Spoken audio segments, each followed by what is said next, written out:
Bakal calon presiden dari Koalisi Perubahan Anies Baswedan mengkritik kebijakan subsidi kendaraan listrik yang diterapkan oleh pemerintah.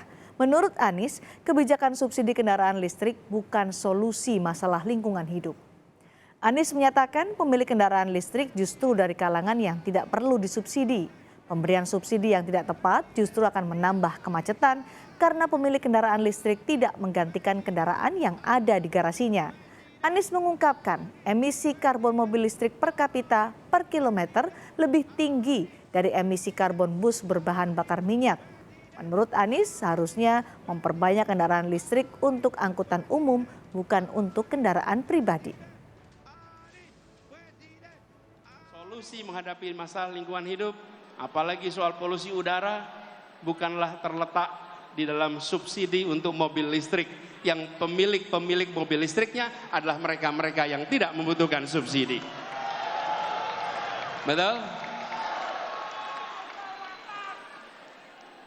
Kalau kita hitung, apalagi ini contoh, ketika sampai pada mobil listrik, emisi karbon mobil listrik per kapita per kilometer sesungguhnya lebih tinggi daripada emisi karbon bis berbahan bakar minyak.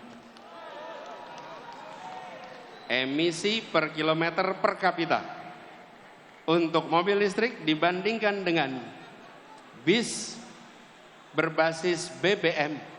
Kenapa itu bisa terjadi? Karena bis memuat orang banyak, sementara mobil memuat orang sedikit. Ditambah lagi pengalaman kami di Jakarta, ketika kendaraan pribadi berbasis listrik, dia tidak akan menggantikan mobil yang ada di garasinya. Dia akan menambah mobil di jalanan, menambah kemacetan di jalanan. Kita ingin dorong ke depan, insya Allah jalan-jalan tol yang sekarang sudah dibangun secara amat baik oleh pemerintahan hari ini, ke depannya nantinya dipenuhi oleh kendaraan-kendaraan umum berbasis dengan listrik ke depan. Kendaraan-kendaraan logistik berbasis listrik, bukan pribadi, tapi kendaraan umum. Pertengahan Maret lalu, saudara, pemerintah mengeluarkan kebijakan subsidi kendaraan listrik. Untuk pemberian motor listrik, pemerintah memberikan subsidi 7 juta rupiah. Untuk tahun ini, kuota subsidi sebesar 200.000 unit. Sementara untuk konversi ke motor listrik, pemerintah juga memberikan subsidi 7 juta rupiah. Untuk mobil listrik, pemerintah memberikan insentif berupa pengurangan pajak pertambahan nilai sebesar 10%.